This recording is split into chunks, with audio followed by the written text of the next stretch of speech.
Thank you. Thank you so much. Thank you.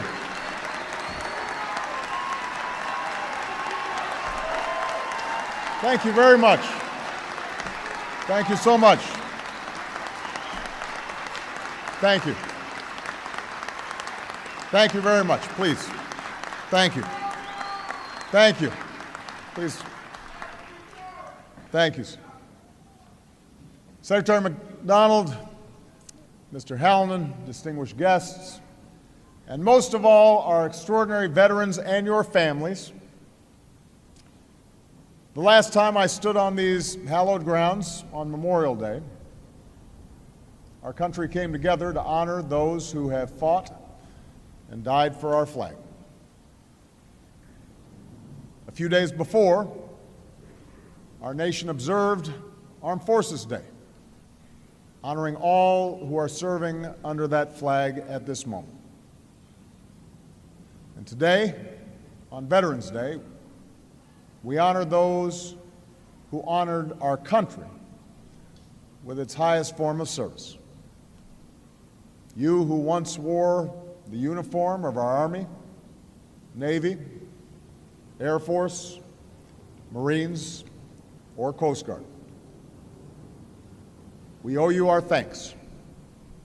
We owe you our respect, and we owe you our freedom. We come together to express our profound gratitude for the sacrifices and contributions you and your family made on the battlefield, at home, and at outposts around the world.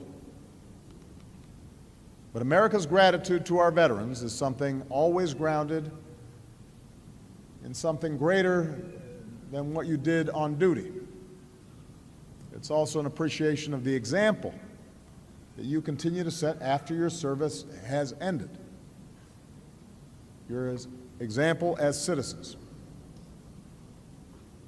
Veterans Day often follows a hard-fought political campaign, an exercise in the free speech and self-government that you fought for. It often lays bare disagreements across our nation. But the American instinct has never been to find isolation in opposite corners. It is to find strength in our common creed, to forge unity from our great diversity, to sustain that strength and unity even when it is hard. And when the election is over, as we search for ways to come together, to reconnect with one another and with the principles that are more enduring than transitory politics, some of our best examples are the men and women we salute on Veterans Day. It's the example of young Americans, our 9/11 generation, who as first responders ran into smoldering towers, then ran to a recruiting center and signed up to serve. It's the example of a military that meets every mission, one united team, all looking out for one another, all getting each other's backs. It's the example of the single most diverse institution in our country. Soldiers, sailors, airmen, Marines, and Coast Guardsmen who represent every corner of our country, every shade of humanity, immigrant and native-born, Christian, Muslim, Jew, and non-believer alike, all forged into common service.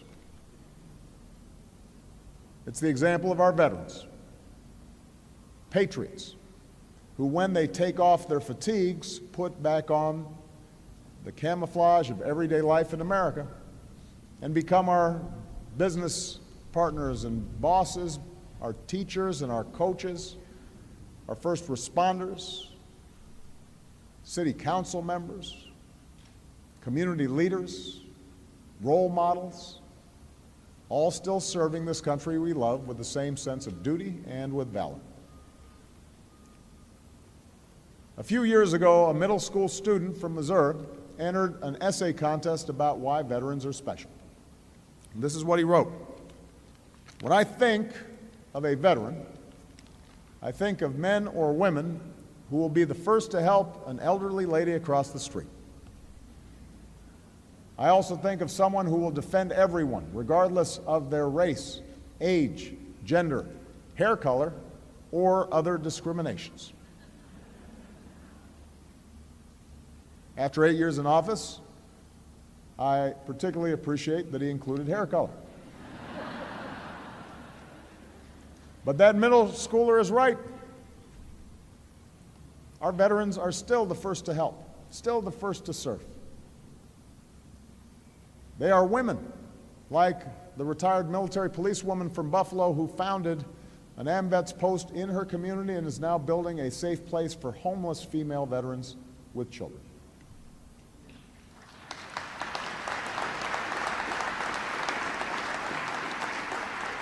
They are men like the two veterans from Tennessee, one in his 50s, one in his 60s, who wrote me to say they would happily suit up and ship out if we needed them. We might be just a little old, they wrote, but we will be proud to go and do what we were taught to do. Whenever the world makes you cynical, whenever you seek true humility and selflessness, look to a veteran. Look to someone like First Lieutenant Irving Lerner. Irving was born in Chicago to Russian Jewish immigrants during World War I. He served as a bombardier in the Army Air Corps, flying dozens of missions toward the end of World War II. When he returned home, Irving did what a lot of veterans do. He put his medals away. He kept humble about his service, started living a quiet life. One fall day, walking down Sheffield Avenue on Chicago's north side, a stranger stopped him. He said, "Thank you for your service," and he handed him a ticket to see the Cubs play in the World Series.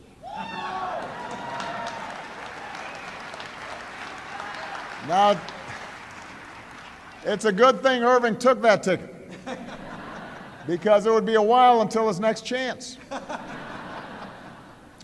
Irving worked hard managing the warehouses for his brother-in-law's tire company.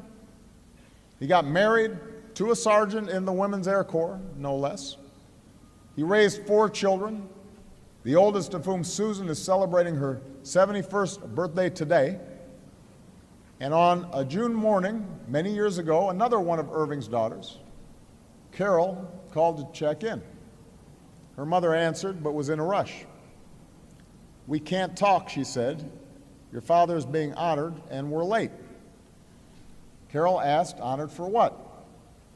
And the answer came, "For his heroism in the skies above Normandy exactly 50 years earlier." You see, Irving's children never knew that their father flew over those French beachheads on D-Day. He never mentioned it. Now, when they call to check in, his children always say, "Thank you for saving the world." And Irving, sharp as ever at 100 years young, always replies, "Well, I had a little help." Whenever the world makes you cynical, whenever you doubt that courage and goodness and selflessness is possible, then stop and look to a veteran. They don't always go around telling stories of their heroism, so it's up to us to ask and to listen, to tell those stories for them, and to live in our own lives the values for which they were prepared to give theirs. It's up to us to make sure they always get the care that they need.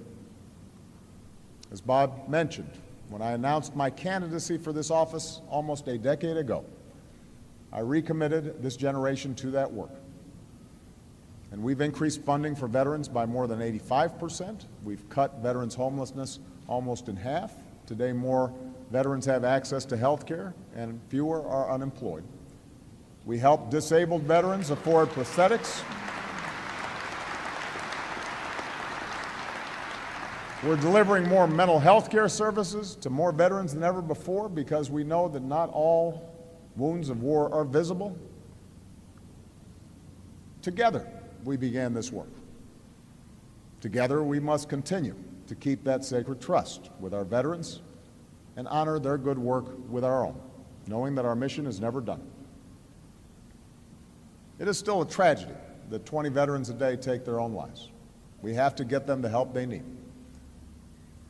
We have to keep solving problems like long wait times at the VA. We have to keep cutting the disability claims backlog. We have to resist any effort to outsource and privatize the health care we owe America's veterans.